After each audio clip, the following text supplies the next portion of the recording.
Hello बच्चों, कैसे हैं? Oxy acids of sulphur. दो एक एसिड होते हैं H2SO4, एक एसिड सल्फ्यूरिक एसिड और अस सल्फ्यूरस एसिड। इन दोनों एक और अस एसिड में अगर इसके दो मॉलिक्यूल लें अगर हम H2SO4 के और एक वाटर मॉलिक्यूल रिमूव कर लें तो पायरो फॉर्म मिलेगा, पायरो सल्फ्यूरिक एसिड या डाई सल्फ्यूरिक एसिड, जिसमें SOS लिंकेज होगा। कैसा लिंकेज होगा? SOS लिंकेज होगा। क्लियर है? SOS लिंकेज मतलब ऑक्सी लिंकेज होगा। अब इसमें एक एक्स्ट्रा ऑक्सीजन ऐड करते हैं तो हमें मार्शल एसिड बनेगा।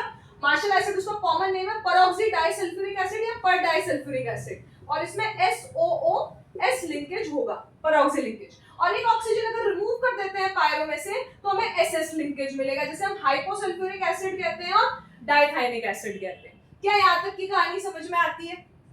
इसमें से एक ऑक्सीजन अगर रिमूव किया H2SO4 में से तो हमें क्या मिलेगा? अस एसिड मिलेगा, that is sulphurous acid. Sulphurous acid के दो मॉलिक्यूल में से एक वाटर मॉलिक्यूल रिमूव करा तो हमें पायरो सल्फ्यूरस एसिड मिलेगा। डेफिनेटली इसकी ऑक्सीडेशन स्टेट आप देखेंगे कि +4 है, less than maximum oxidation state +6। Sulphur की मैक्सिमम ऑक्सीडेशन स्टेट कितनी होती है? +6, उससे कम है तो हमें क्या लिंकेज मिलेगा? SS लिंकेज मिलेगा। Is it clear? SS linkage मिलेगा तो S डबल बॉन्ड OH, एक पे लोन पेयर, और ये डबल बॉन्ड एक OH SOH, उसके बिना तो ऑक्सी एसिड पॉसिबल नहीं है। डबल बॉन्ड O और एक पे डबल बॉन्ड O और एक पे कुछ नहीं बचा तो लोन पेयर, तो ये पायरोसल्फ्यूरस एसिड या डाइसल्फ्यूरस एसिड। Is it clear? इसमें से एक और ऑक्सीजन कम किया सल्फ्यूरस एसिड में से तो हाइपोसल्फ्यूरस एसिड, दैट इज H2SO2। अब इसके अगर मेटा फॉर्म की बात करें एक और S की, तो इसके एक मॉलिक्यूल में से जब एक वाटर मॉलिक्यूल रिमूव करेंगे तो हमें SO3 मिलेगा। पहली बात, SO3 ऑक्सी एसिड नहीं है क्योंकि इसमें हाइड्रोजन नहीं है।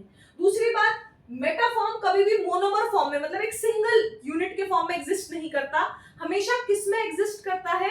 या तो साइक्लिक फॉर्म में, या फिर साइक्लिक पॉलीमर फॉर्म में, या फिर पॉलीमर फॉर्म में, चेन फॉर्म में। तो मेटा फॉर्म इसका एग्जिस्ट नहीं करेगा, इक का भी और अस का भी नहीं करेगा। एक H2O, एक मॉलिक्यूल, तो ये क्या बना? SO2, जो कि ऑक्सी एसिड नहीं है। ऑक्सी एसिड नहीं है मतलब मेटा ऑक्सी एसिड बन ही नहीं सकता, ना इक का ना अस का। इसी तरीके से एक ऑक्सीजन और ऐड करा H2SO4 में तो H2SO5 बना, जिसका कॉमन नेम कैरोस एसिड है, और इसे परऑक्सी सल्फ्यूरिक एसिड या पर सल्फ्यूरिक एसिड कहते हैं। Thank you so much.